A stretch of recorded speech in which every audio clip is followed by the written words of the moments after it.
everything was top level basically, and we still found it hard to do. I think we can safely assume that the market is there in a pretty niche way for us at the minute.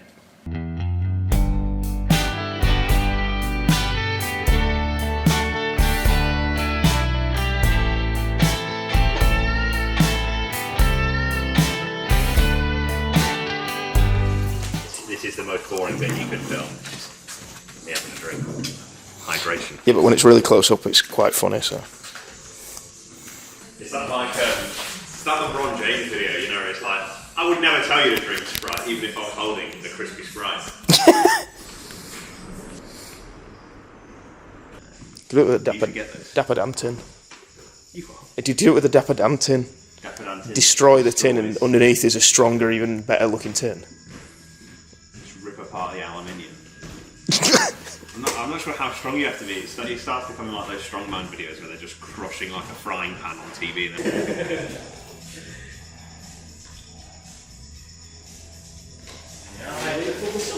Cheers.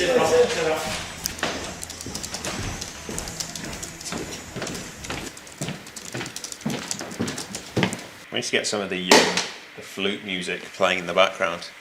Someone in one of the units nearby who's just moved in makes like traditional Irish flutes. Yeah. And I sometimes hear it and I think, is the Pied Piper coming? But it just turns out he's just testing out a flute. You feel like you've walked down to like the River Nile to go pick up some water. Yeah, it's proper like, you've just been transported back in time. Cool.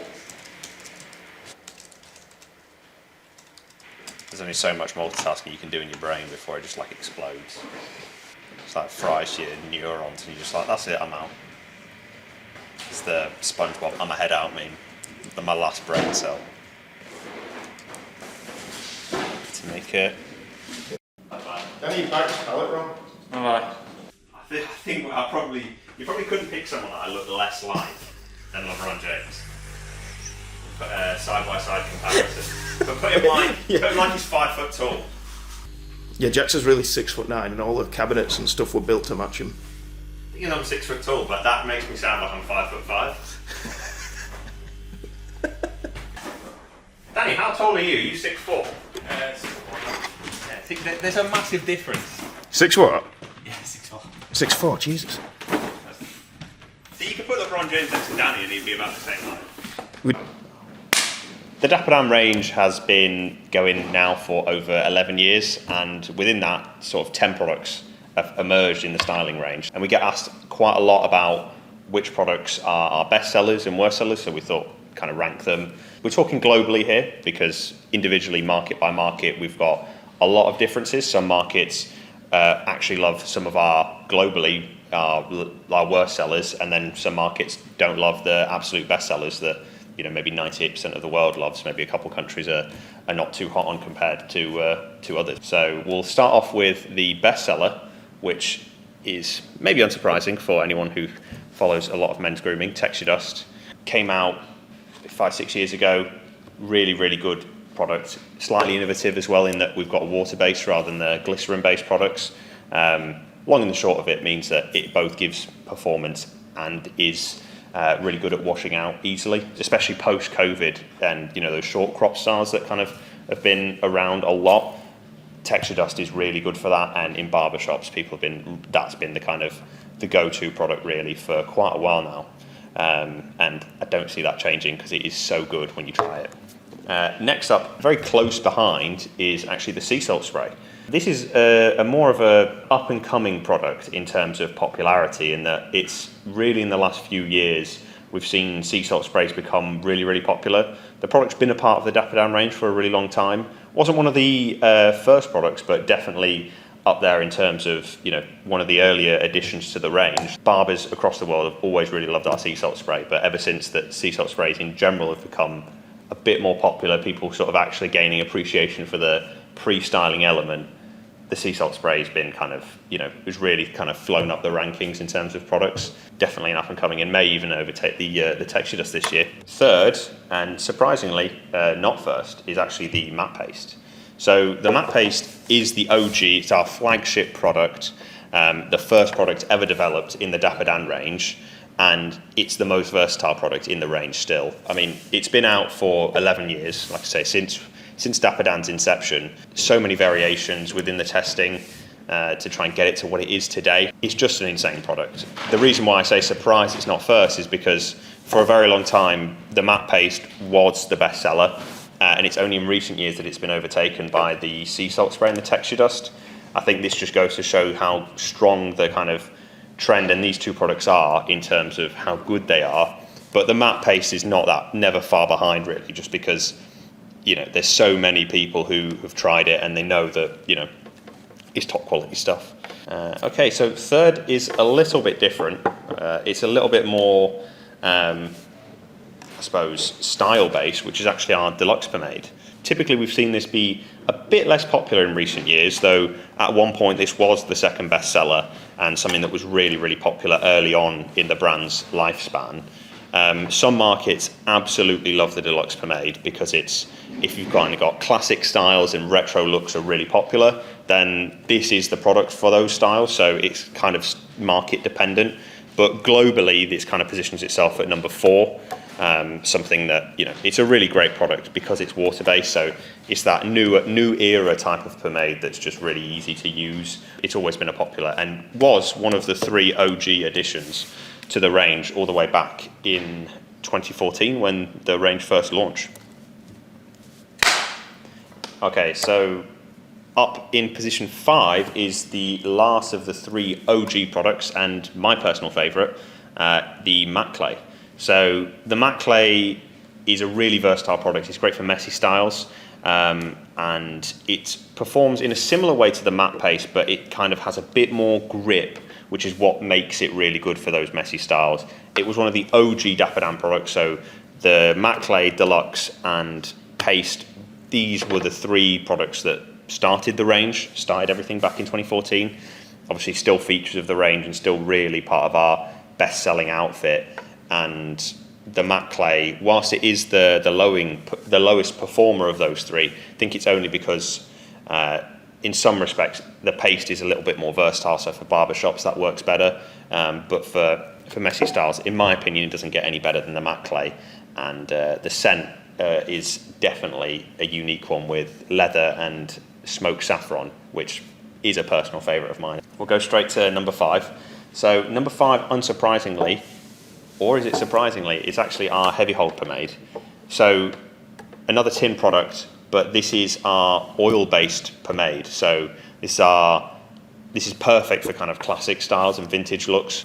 This one, we kind of worked really hard to find a base of product that would actually wash out really easily. So what we found is that we could make a petrolatum-free product, which means that it washes out like a water-based product, because essentially the petrolatum, on a technical level, the petrolatum in the kind of classic oil-based pomades is a large part of what gives it its shine, but is the actual ingredient that makes it really hard to wash out of hair. A petrolatum-free base, rather, just means that it can wash out really easily. So you get the best of both worlds with this product. And I think the only reason why it's maybe not higher is just because of personal style tastes.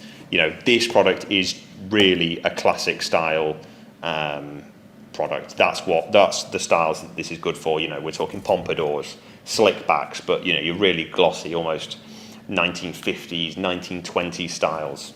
That's not something that any of the other products offer in the same way, but naturally it makes it a little bit more of a niche product. So in some markets, this is the absolute number 1 bestseller, and in others, it's a much more niche product, but obviously something that we pride ourselves on having a product for every style. So it's really important for us that we have a product like this that can cater to what are currently niche styles, but we know lots of people do wear those kind of styles. So yeah, number 7 is our last tin product, the Ultra Matte Clay.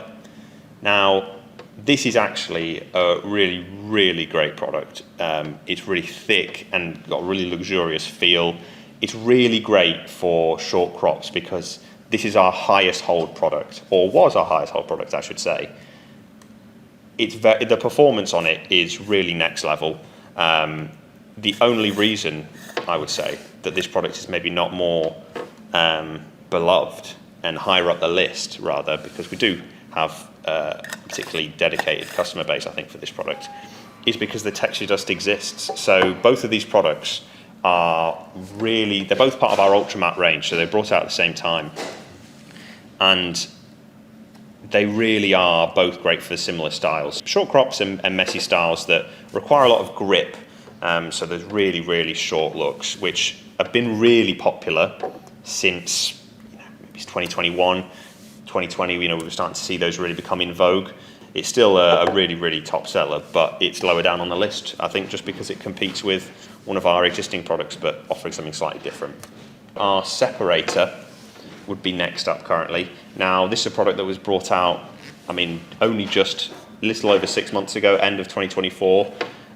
This has overtaken our Ultra Matte Clay really in terms of being our highest hold product. This is absolutely the strongest hold you can achieve. And it's really what we call a concentrated styling product. In terms of hold, this is A1. There's no better hold. And yeah, it takes the 7th spot. Though I would expect this product to perform a bit higher up the list by the end of the year. We've had some really great feedback on it, and I think the only reason possibly that it's maybe 7th rather 8th in the list is the fact that it's a newer product. So, it just needs time, I think, for people to fully get their hands on it, try some samples, and find out that maybe it's the right one for them. And then next up, we've got the counterpart to the separator in terms of our launch at the end of 2024, the primer. So this product is really, what we feel is a really innovative product. And we worked I think, took well over a full year of development to try and, perfect what this is. The product is a hybrid product. Now, what we mean by that is that it can be used both as a pre-styler and as a finishing cream. And alongside being a pre-styler, it does offer more thickening properties than, say, a traditional pre-styler, which would be your sea salt spray. So if you've got slightly thinner hair and you want to have a bit of extra thickness, or if the style that you're looking for would benefit from a bit of extra thickness, the primer is actually the pre-styler that we might recommend for those styles. This product does take the spot behind the separator, but really this is possibly one of our most innovative and newer products, because we haven't seen anything like it actually on the market. All our products might have counterparts that other brands have maybe either tried to. They're either classics like a styling paste or a pomade. Those have been around for a very long time. But the primer is really something that we're really proud of being quite unique. So we're really excited to see how over time that develops, and whether people resonate with that or whether they decide to stick with the sea salt spray when it comes to the pre-styling options. And then last, in 10th place, but certainly not least, is the fixing spray. This product, it has always been slightly niche, and I think from a marketing perspective that I deal with a lot of the time, it's difficult with fixing spray because you kind of know what you're going to get. It's well established. Fixing sprays are really popular with kind of retro 90s looks that have got kind of wet finish, and those styles just aren't in vogue right now from what we're seeing in a lot of countries, and especially globally. I think they're not as popular as they were 20 years ago. So the fixing spray does take the 10th spot, and I think it's a difficult product to market sometimes, because if you've just not got the demand from the styles in general, it always makes it a more niche offering. However, it is a really well designed and high performing product. It is definitely the most niche out of all the range. I think the fixing spray is the one that we would naturally expect people to use the least out of all of them, because it doesn't offer maybe as much just on its own. But yeah, that's the entire range, I suppose, laid out. Hello. Hello. All right. Walk back the Dalai Lama. Yeah. Right, I'm going to get a coffee. You all right? I'm alright, thanks. And then we'll look at what we're looking at. Final cut of the second episode. I can't stay long today because I've got to shoot off. 2 years ago, in my infinite wisdom, I decided to open a cocktail bar, and it's been alright. Well, I'm selling it anyway, and I've got a guy coming to look at it this afternoon. He's told already, but now he's going to loom over us like some kind of cowboy Count Dracula. He's looking like he's a Wimbledon umpire. It's out. Wonder. Made in England. Well, I've got it on It's this better one. than- I've got Sheffield, England on this. Oh, I see. Okay, yeah, it goes round. That's fine then. Yeah. Right, do you think the logo part, in comparison to that, I think Yeah. I feel two ways about Possible it. to like border that text on that caption, it sunk into the background a bit. Okay. We'll just change it. We'll just make it white then. I'll just chuck a bit of drop shadow on it if you don't want to move it. But I'll just chuck. I think drop shadow or bordering will be the only way to do it because You can't border that font because it's got the little holes in it. The border goes round all the inside it. It would do it for 200 if you wanted to play hardball. Yeah, I think with all negotiations. Did you put the text on? They didn't. You have to be careful that all our episodes don't become us watching the previous episode. That's what I'm saying. Infinite content Yeah. glitch. It's kind of like the opposite way we One of our latest iterations of it. We've done a few new T-shirt designs. This one being one of my favourites, probably my favourite. Miami '84, and it's this young gentleman who did the design. Illustrator extraordinaire. So if you need any illustrations doing, Matty's your man. We've basically made the nicest designs we've ever had on proper quality T-shirts with everything was top level basically, and we still found it hard to do. I think we can safely assume that the market is there in a pretty niche way for us at the minute. Merch becomes cool almost after the fact, doesn't it? Yeah, we're not a fashion house, so I'm just on Otter Watch for a second. you'll be there for a while. What, because it doesn't exist? Yeah, It definitely does exist. it's fake news. It's not like a We've seen CGI budget to all the these otter. videos. The otter will appear again. It was an otter, Just or like in a really bad way though, like it's just like floating Just along the JPEG, just just a picture of an otter. it was either an so take otter. the background off of it. That's stop motion. It either was an otter or it was just a very bougie rat.